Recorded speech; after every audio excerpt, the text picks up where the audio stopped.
Most people get this wrong when they try to start a company in Vietnam. They assume it is fast, simple, and fully open to foreigners without restrictions. But here's the truth no one tells you. Vietnam is extremely business-friendly, but it has a very strict legal structure, and one wrong step in your setup can delay your company registration for weeks or even block your licensing completely. And the biggest mistake you need to avoid is choosing the wrong investment structure before you even understand foreign ownership rules in Vietnam. In this video, you are going to learn exactly how to start a company in Vietnam step by step in 2026. We will cover legal structures, foreign ownership rules, registration process, capital requirements, banking, taxes, licensing, and real practical examples so you can avoid expensive mistakes. And stay with me, because in a minute I'll show you the one company structure that most foreigners choose incorrectly, and how that decision can completely change your ability to operate legally in Vietnam. Let's start from the beginning.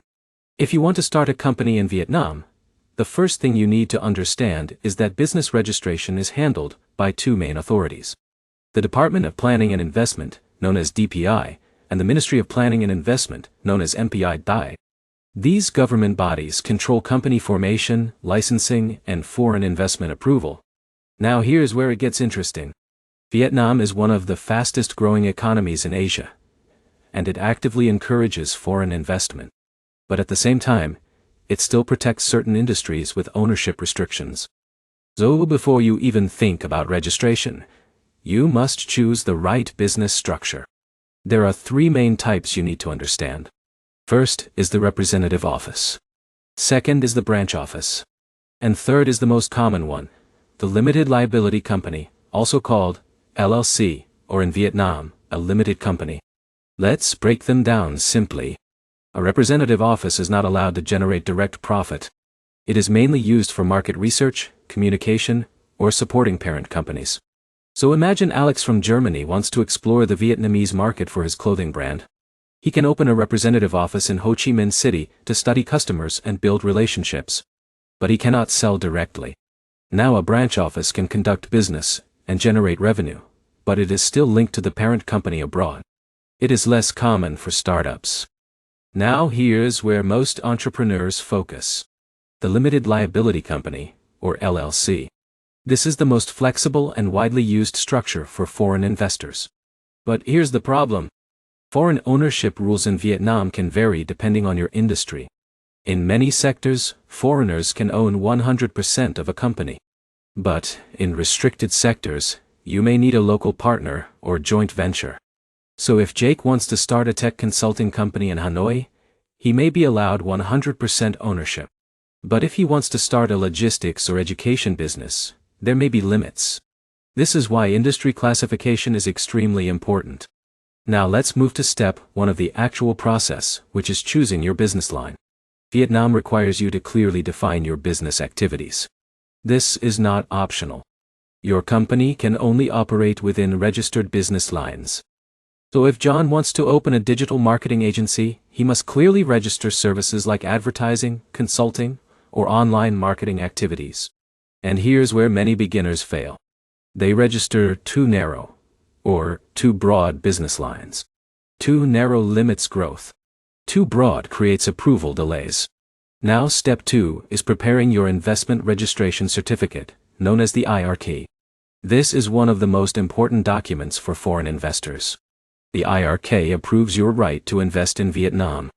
To get it, you need to submit information like investment capital, business scope, ownership structure, and project location. Now here's where it gets interesting. The IRK process is what separates simple local businesses from foreign-owned companies. Without it, you cannot legally operate as a foreign investor. Approval usually takes a few weeks depending on your sector. Now step 3 is the Enterprise Registration Certificate, or ERC. This is the official company incorporation document. Once you have the ERC, your company is legally recognized in Vietnam. So imagine Sarah from the UK opening a design agency in Da Nang, Daichito. Once she gets her ERC, her company officially exists in Vietnamese law. Now let's talk about capital requirements. Vietnam does not always require high minimum capital, but you must declare realistic investment capital.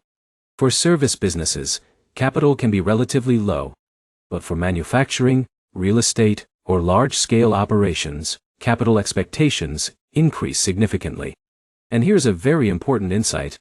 Your declared capital affects your visa eligibility, licensing, and bank account approval. So if Alex declares too low capital for a serious tech company, banks may question his business credibility. Now step 4 is office registration. Every company in Vietnam must have a registered office address. This can be a physical office or in some cases a virtual office depending on business type. But here's the problem. Some industries require actual leased office space for approval. So you cannot assume flexibility in all cases. Now, step 5 is opening a corporate bank account. Vietnamese banks, like Vietcombank, BidV, and Techcombank require company documents, investment certificates, and sometimes in-person verification. So Jake opening a software company will need to provide IRK, ERC, and director identification. And here's a pro tip. Always prepare a simple business explanation document. It helps banks understand your operations and speeds up approval. Now let's talk about tax registration, which is step 6. Vietnam has a corporate income tax system that is relatively competitive in Southeast Asia.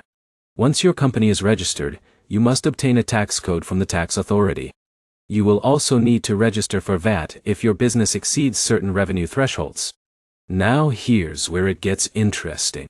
Vietnam's tax system is very compliance-focused. That means proper bookkeeping is not optional. It is mandatory from day one. If you ignore accounting, penalties can accumulate quickly.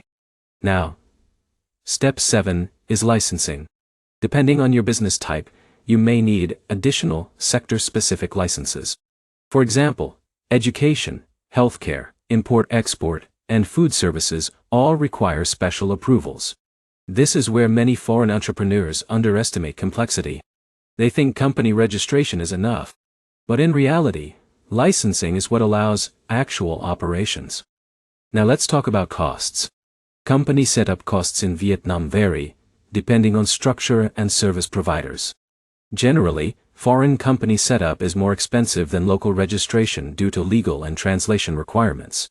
But operational costs like office rent, salaries, and services are still relatively competitive compared to Western countries. Now let's talk about timelines. If everything is properly prepared, company formation in Vietnam can take a few weeks. But delays happen if documents are incomplete, or if your business line requires additional approval. Now let's go through a real example.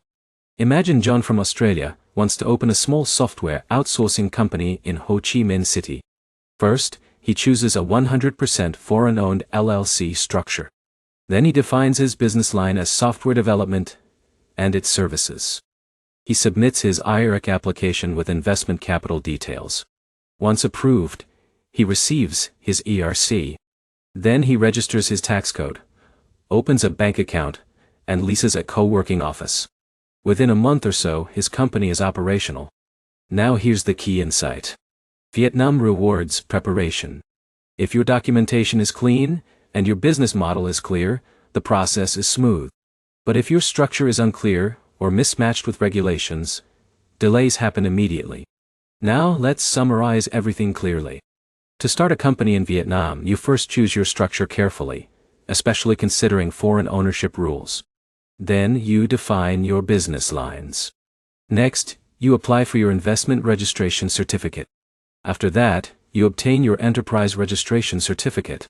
Then you register tax codes, open a bank account, and secure necessary licenses. That is the complete legal roadmap. Byte. And here's the final insight most people miss. Vietnam is one of the most opportunity-rich markets in Asia, but success depends on structure, compliance, and clarity from day one. If you set it up correctly, you can scale very fast. If you found this guide helpful, make sure to like the video, comment your business idea, and subscribe for more country-by-country company setup guides.